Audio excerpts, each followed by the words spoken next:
You ready now? Yeah, go. Okay.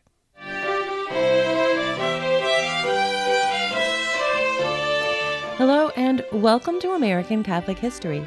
If you like our podcast, be sure to rate us and give us a review wherever you get your podcasts. I'm Noelle Heaster-Crowe. And I'm Tom Crow. Today we're talking about the Cathedral of the Plains, a truly remarkable church with a fascinating history. This story was one of the first that we told originally on this podcast way back in 2019. It was actually our fourth episode, but I'm so glad to tell it again with more information than we had before. The story really reminds me of the construction of like the great churches of Europe. The whole town comes together and builds something that will stand for the ages. But in this case, we're talking about a church in the middle of the prairie of Kansas. And though it's called the Cathedral of the Plains, it isn't a cathedral at all. No, it isn't, and never has been. It's actually the Basilica of St. Fidelis of Sigmaringen, but it's been called the Cathedral of the Plains since the year after it was completed, and it got that nickname from a very unlikely source. More on that in a bit. But at the time, it would have seemed like a cathedral. Definitely. When completed in 1911, it was the largest church west of the Mississippi River.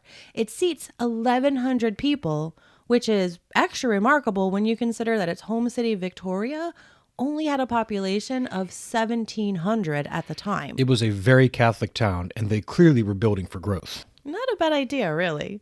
So let's talk about the history of this remarkable church. Sure. So the roots of this story go back to the region around the Volga River in Russia.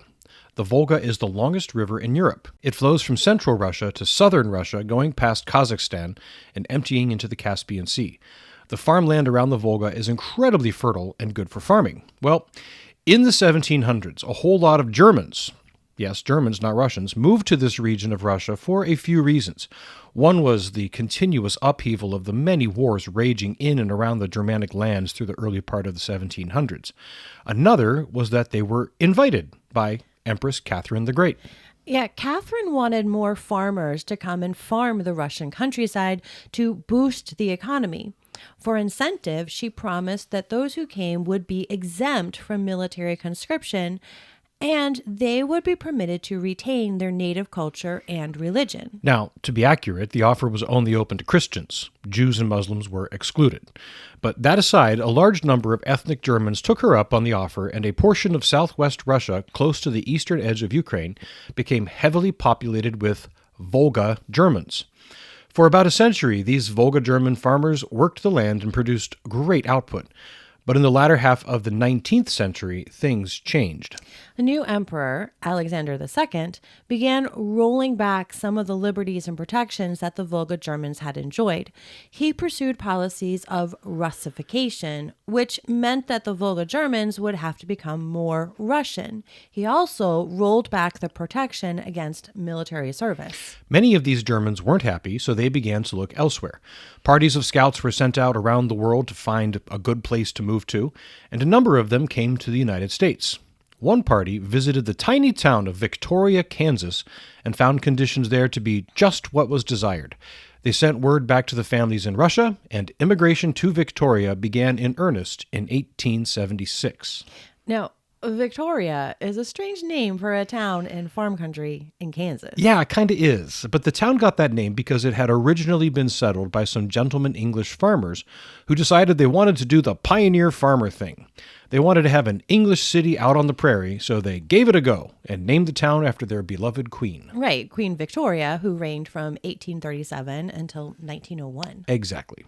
But it didn't last. The gentleman farmers found the conditions on the prairies of the center of this continent to be far more extreme than they liked to deal with. Winters are far more cold and summers much more hot and dry than back in dear old England. So, shortly after all of these Germans began to show up, the Englishmen began to leave, returning to the east. So, this is kind of funny. We have a group of Germans from Russia living in Kansas in a town named after a British queen with the prairie all to themselves. Only in America. Quite literally, yes.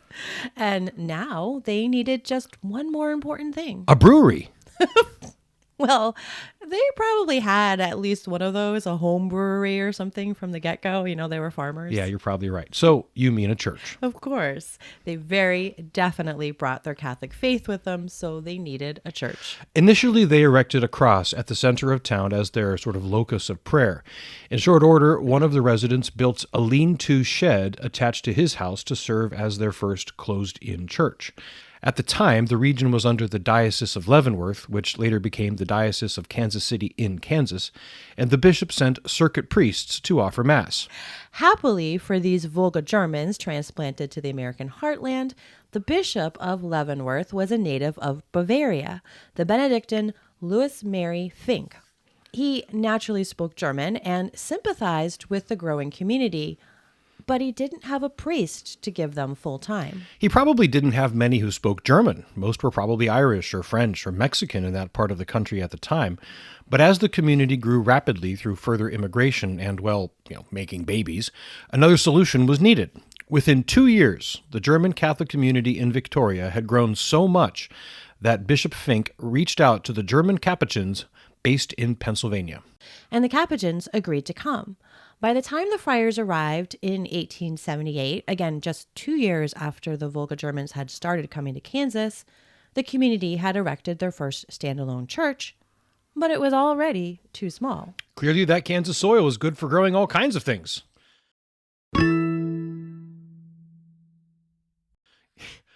The friars worked to raise funds to build a new church that would hold this burgeoning community.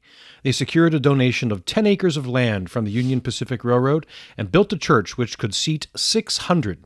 This was completed in 1884. This was when the official name of the church was selected. These Franciscan friars dedicated this church in honor of St. Fidelis of Sigmaringen, a Capuchin friar who was martyred by Calvinists in Switzerland in the 17th century. This edifice served the community for 2 decades, until it, too, became too small for the community. Amazing. And a great problem to have. So, on to the fourth church. The pastor in the early 1900s who took on this new challenge was Father Jerome Mueller, OFM Cap. He decided to go big. He more or less vowed that what they built next would not be outgrown. A church of massive proportions was designed. The nave would seat 1,100 people. Twin spires would soar 140 feet into the air. Accounting for the curvature of the earth, this meant the tips of those spires would be visible from 15 miles away across the prairie. Construction began in 1908 and took only 3 years. But this construction project was, as we've said more than once about this church, remarkable. First, it was built by the people. These were farmers who knew how to do hard work and who had to do everything for themselves at home. There were no construction companies to come out and build a barn. They didn't have Grange catalogs or Rural King nearby to go and pick up what they needed. They built what they had and fixed things when they broke. So, Father Mueller took advantage of this. He levied a duty on all families. For every male 12 years of age and older, the family would be required to give $45, 6 cartloads of limestone, and 4 cartloads of sand per year during the construction of the church. To put this in perspective, $45 in 1908 works out to $1,585 in 2025 as we record this. Some families took out loans to make that payment, but make it they did. Absolutely. And the limestone was quarried from near a creek about 7 miles away. And again, we're not talking about, the families bringing their wagon down to an active quarry, buying a load which the workers at the quarry helpfully load up for you, secure to your wagon, and send you on your way. The men of the community cut the slabs of sandstone themselves. The sections were 8 to 12-inch squares and 10 feet long, which means each was between 1,100 and 1,200 pounds. They cut these, hoisted them onto their own wagons, and hauled them the 7 miles up to Victoria. Same deal with the sand. It too had to be sourced, loaded, and carted many miles. This was a whole community sacrificial effort, and they did it. It really was a remarkable story of faith, hope, and respect for what is ultimately important.